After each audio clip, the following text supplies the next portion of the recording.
Five, four, three, two, one. Buckle up. You're about to join the Mike Patton Show.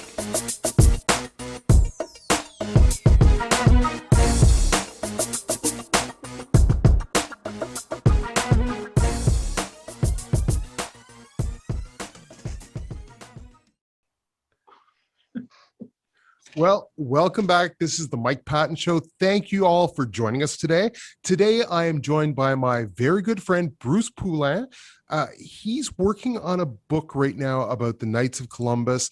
And it's, in talking to him, it's something that's really fascinating. And I think it's well worth your time. So please stay tuned and join us as we talk about Knights of Columbus and other things. Bruce, welcome to the show. Well, thank you, Mike. And I'm pleased to see that I've gone from acquaintance to very good friend. Yes. Overnight, you've gone from acquaintance to very good friend. That's the way I roll. You might get a free book. Is that what you're working on?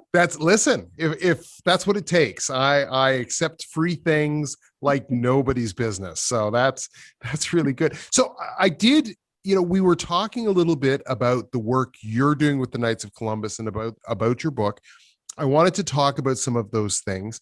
And what really fascinates me, well, there's a number of things that fascinate me, partially because the history of the Knights of Columbus is very much a family history thing for me. As I've told you, it's almost 100 years ago. My grandfather arrived in Toronto from Ireland as a Roman Catholic, and this was the Roaring 20s in Toronto. And when he got there were help wanted signs everywhere, but it said, help wanted, no Catholics need apply. And this, people don't realize that 100 years ago, and even, up until the middle of the 20th century, Ontario was very much a Protestant place, and Catholics were not well treated.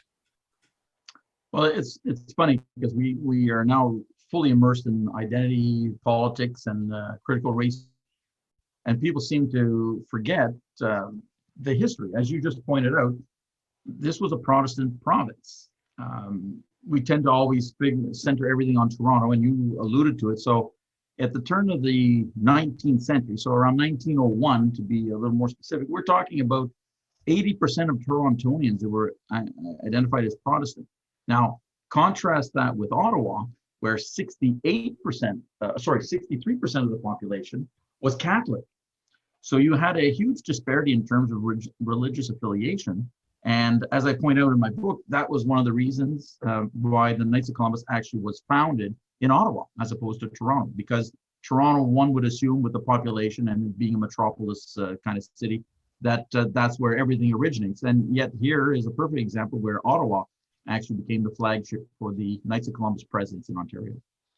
Because it's interesting, even to take a step back further, fraternal organizations like the Knights of Columbus and the Masons and the Odd Fellows, and there was so many in Canada in the early part of the 20th century. And these things have pretty much fallen out of favor. It's not as common. There was a time where if you were interested in politics, you could not move forward unless you were associated with one of these groups. What's really changed? Why was it so popular then and not as popular today? Well, there were a lot of circumstances surrounding the creation of fraternal organizations. You have to, again, start off with the very basics, and that was what was there for entertainment in 1900, 1899, 1900. I mean, we're just now looking at automobiles being introduced. There were no movie theaters, certainly no internet. Electricity was a burgeoning thing. So the only way people communicate through the daily newspaper, which was hugely important for the local population. And the other way was through fraternal organizations. That was the social life in those days. There weren't the bars and all the sort of distractions that we have today that were available. So they made do with what they had, and one of them was this fraternal organization, whether it be through the Masons or through the Knights of Columbus. And it's very interesting to look at that because it's really changed from being a source of entertainment and a source of networking to much more focusing on doing good within the community. Am I right on that? Yeah, so in fact, there was the whole aspect of the social networking, which you alluded to. The other aspect was, uh, and it kind of is an offshoot of what you said earlier about help wanted, but Catholics need not apply, a status, uh, a religious status that was held, whether it was overtly or implicitly, that kind of ended up translating into blue collar workers were Catholics, white collar were Protestant. And I know I'm generalizing and there's always exceptions to the rule, but that was kind of the way things were. And one of the things that was associated with blue collar work were they were the high risk jobs. Today we would call them the death jobs. These are the ones where more than their fair share of people were either killed or injured and disabled from being able to work further. And of course, in those days, again, there was no welfare system, no pension plans, there was no workers' comp. So if you don't work, you don't get paid. And that's how it went. And the Knights of Columbus understood that one of the indirect consequences of that was that if the man could no longer work or he died on the job, the woman with the family was left destitute. And quite often what would happen were the kids had to be taken away and then they were put in foster care and ended up in Protestant families. So in order to protect the family unit, the Knights of Columbus under Father McGivney saw an opportunity here to protect it through an insurance program. So through membership of the Knights of Columbus, you had an exclusive access to a very good and reasonable, affordable insurance plan that allowed families to remain united and still carry on in their faith. Right, because at the time, if you were a Roman Catholic, it was not impossible to get insurance, but very close to impossible, that the insurance companies would not insure you as a Roman Catholic. Well, as a Roman Catholic, but also in virtue of the jobs that you were holding. They were all the hard labor jobs, right? The Rideau Canal, the welding, construction, lumberyard. These are where the injuries would happen, and therefore the risks associated with those jobs were higher. So they couldn't afford the insurance. So you could get it, just the premiums would be through the roof. Correct. Well, and really, so what has it evolved to today? Why do men join the Knights of Columbus today? Well, the obviously, some of the factors of yesteryear, welfare has now been taken over by the government. There's workers' comp, there's pensions, there's a whole slew of entertainment. So your question is quite a logical one as to, we appreciate what happened 125 years ago in Ontario when the first council was created in 1900 here in Ottawa. But why is it still relevant today? And one of the chief characteristics of the fraternity of the Order of the Knights of Columbus, and Catholics are very well known for being perhaps one of the most well-known charitable organizations or charitable religions in the world. And that is one of our mainstays as well. It continues to this day. So looking at Ottawa, because that's the area you're most familiar with, what sort of works have the Knights done in recent years here in Ottawa? What sort of projects have they worked on? So there's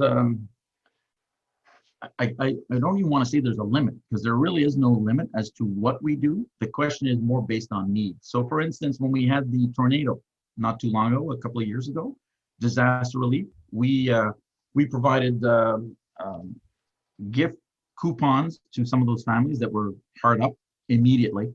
And we also provided resources for food kitchens and stuff, and gloves and equipment where possible to help with the disaster relief. So that was what we've done more recently. I could go back to, for those who remember, in Ottawa, we had the situation with the boat people in the late 1970s. And we sponsored refugee families from some of those camps to settle in Canada. So there's really everything from blood donor clinics to refugee, helping them, to disaster relief. So there's a whole hockey sock. One of the other things as well is and I don't want to take up the full time just talking about all the things that we do, but it is worth mentioning is we also are very active with Coats for Kids. As you will appreciate, a lot of refugees coming from the Middle East recently don't fully appreciate our beautiful cold winters and don't necessarily have the wherewithal in terms of clothing. So we have been very active providing clothing for the children.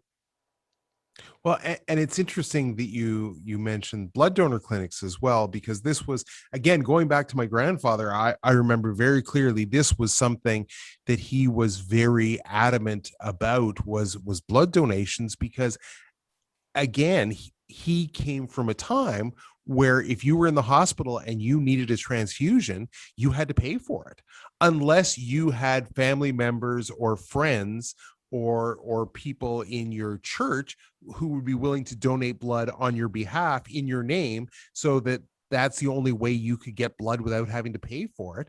And if you were in a car accident and needed a lot of blood, then the cost could go through the roof. Yeah. So that, and we've recognized that, and we've done other things. For instance, we've provided ultrasound machines for pregnant mothers because, as you will appreciate, and we might get into it a little more, is there's obviously the religious aspect of the order. We are recognized and supported by the hierarchy. So we have, in fact, it was 2 years ago where we actually got our first ultrasound machine paid for and installed here in Ottawa to help pregnant mothers. And we found that through ultrasound, when pregnant mothers are debating whether they should keep the child or not, we found that ultrasound machines actually help tip the balance in favor of the life of the child, the unborn child. You know, and it's interesting looking at the historic place of the Knights of Columbus, because we've talked a little bit about Ottawa. The Ontario branch of Knights of Columbus was really founded in Ottawa, not in Toronto, because the large number of Catholics, both Irish at that time and the French Catholics, and you know, when they weren't fighting, they were trying to work together, I guess. This is where the whole issue of the famous Bonne Entente came into play. The Knights of Columbus played a critical role, I would say, in helping bring those two linguistic groups together. Because try to picture this, that in Ottawa, you had a minority Irish-speaking Catholic group inside of a largely French-speaking Catholic group, inside of a more than the majority Protestant English-speaking province. So you had a minority within a minority inside of a huge Protestant majority. So how do you reconcile the two Catholic groups, knowing that the Irish community was, I think it was somewhere around 30,000. And in 1901, if you look at the census, when this whole thing originated, there's about 30,000 English-speaking Catholics to 128,000 French-speaking Catholics. So it originated with the Irish, but then the French, through osmosis and through the works of the Catholic Church and the Knights of Columbus, they came together and help with the bilingual nature of Ottawa, contributed to it through what we call the Bonne Entente. Well, and it's interesting as well. Something else that we've spoken about before was, and this dates back to the early 20th century, were the activity of the Ku Klux Klan coming into Ontario, who were not interested in ethnic minorities, including what they perceived as Catholics, which they saw as an ethnic minority that owed all allegiance to the Pope and couldn't be trusted. Absolutely. So, and that's interesting because as the KKK became very popular in the United States for a brief moment, there were offshoots into Ontario. The first cross burning happened in Niagara Falls, and it moved slowly upward to Ottawa. The good news is that they were very sporadic. They were very poorly attended. And it lasted all of about, I don't want to give you too much thunder for my book because nobody's going to want to buy it. They'll just watch your podcast. I mean, not that I don't love your podcast, Mike, but I got to sell some books too at the end of the day. So all this to say that within the span of about 3 to 4 years, that whole issue of the KKK subsided because people, God bless the Canadian population, that they saw it for what it was worth and it gained very little traction. That's not to say that there weren't incidents. I mean, the police had to get involved. There were bombings of churches that happened, Catholic churches. What I find interesting is at the end of the day, when they were trying to gain some legitimacy, the question was asked, well, where does the money from membership of the KKK go? And the people that had crossed the border and said, well, it goes to the organization. When they actually went to the organization in the States, they said, no, to be a member of the KKK, you had to be American. It's an American movement. So people started scratching their heads and wondered, well, then the money is going to whom? And it became and it was really individuals trying to ride the wave. And again, God bless the people in Ontario that this thing was short-lived and they moved on. Well, it's funny you say that. Who would have ever thought that people who self-identify as members of the Ku Klux Klan could not be trusted? And that they were stealing the Canadian money and not turning it into the Central American organization. So, that's just one more thing. And so how many Knights of Columbus members are there in Ontario? So right now it's a little fluctuating because of e-membership and because of COVID. The numbers are a little more fluid, but I can say that at one point we were at about 57,000 members throughout the province, which, is it enough? Is it too little? Is it critical mass? I don't know. It's really a work and activities oriented, program oriented organization. So we're satisfying a need. Could we do more? Absolutely. And again, we have to fight all these other distractions that are going on. And of course, I don't know if you want to cover it, but obviously there's the religious aspect about people becoming much more secular now than in the past. And of course, our organization, because it's a fraternal order, a Catholic fraternal order, there is a church component to it where we assume and expect that and if not, then they may at least be open-minded towards it and appreciate the teachings that we get from the Pope. Well, and so how has COVID really affected the organization? It seems to have affected pretty much everything, but how are you working as an organization around trying to get together when in-person meetings are so incredibly difficult?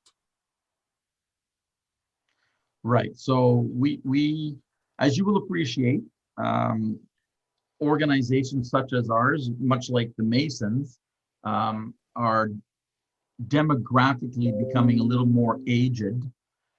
So it was a challenge to try to get some of these people to use Zoom and go to meetings and become more familiar and comfortable with working on computers. But you know what? Necessity has proven the best of incentive in this case. And we've got a lot of people that have come around. At first, it was like, well, shut down. How long? COVID was supposed to be lasting 14 days, and everybody could live with that. And then it turned into a year. So we've had to adjust accordingly. So while we can't have in-person meetings, we are having Zoom meetings and working around that to carry out our business. The biggest challenge, of course, is that a lot of our activity fundraisers. So without the fundraising capability, then our ability to help also becomes affected. The biggest thing that we've been doing lately is providing food to food banks for people who are out of work and in need of help.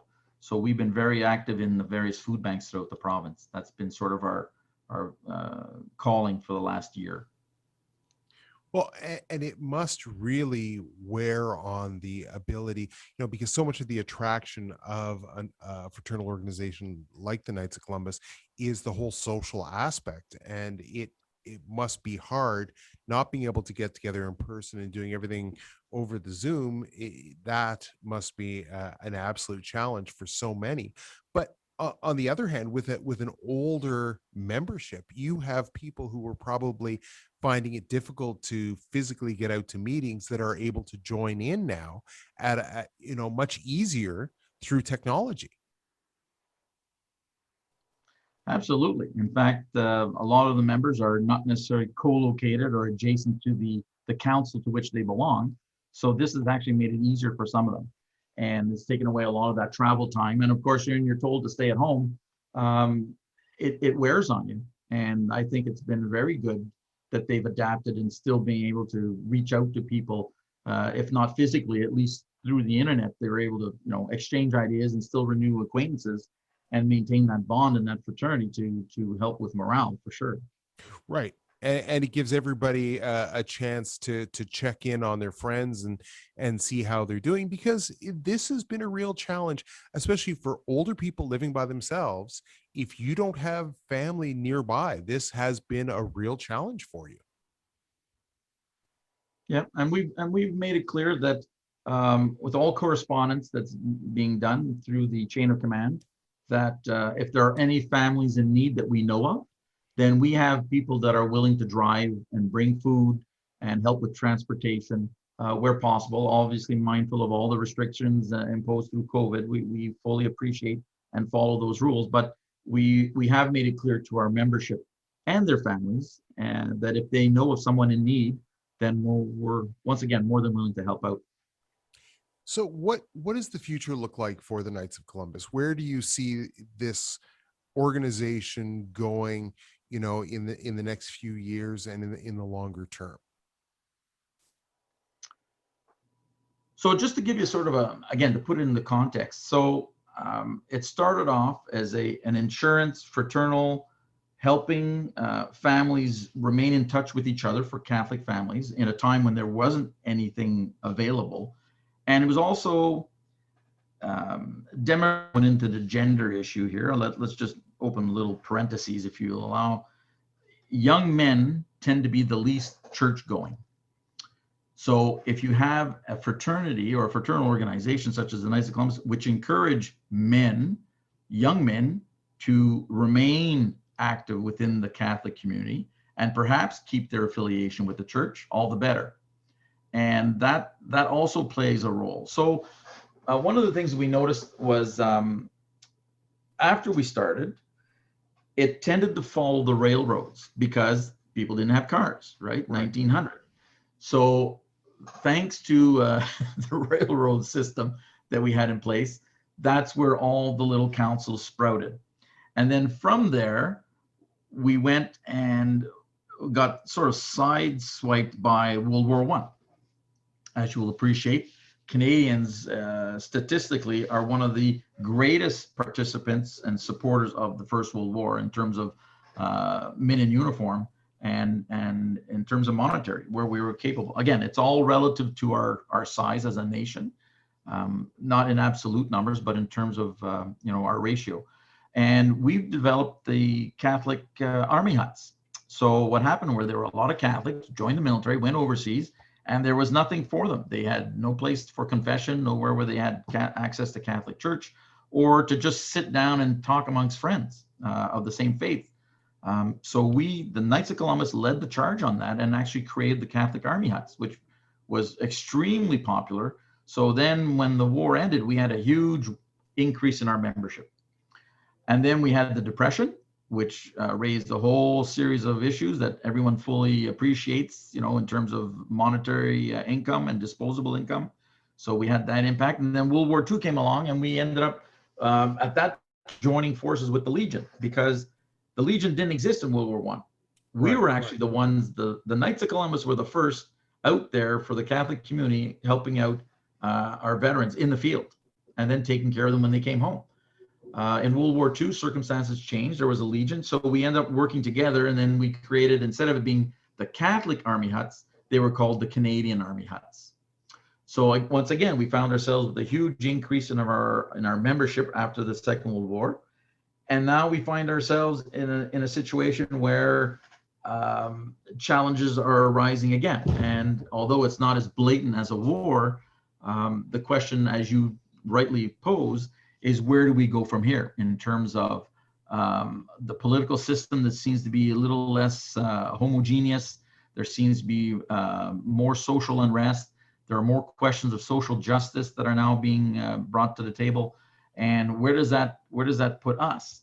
Well, the simple answer is that with the Catholic hierarchy and the Catholic Church. So our concepts of social justice isn't all that malleable, in the sense that we are entering a society where moral equivalencies and relativity is taking over. Whereas for us, there is still such a thing as sin, and there's still the Ten Commandments, and there's still a God, and we still abide by those. So we have an anchor from which we can operate. So I think that's good news.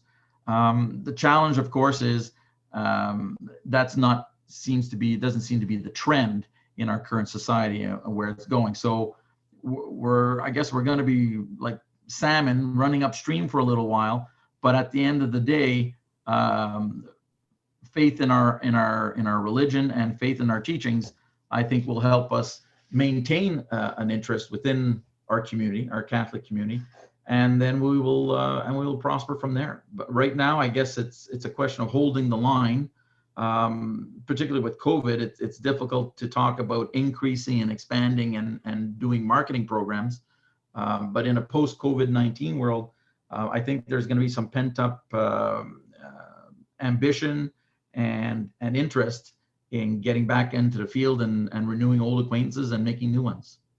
Well, I think that's true, not just people who are members of the Knights of Columbus, but just across the board, wanting to get out and be social with other people and just spend time with other people. There's going to be an enormous appetite post-COVID. Well, listen, Bruce, thank you very much for your time. Our time's pretty much up. So super interesting. I hope there's so many other things I'd like to talk to you about. I will for sure have you back again. But for today, thank you so much for taking the time.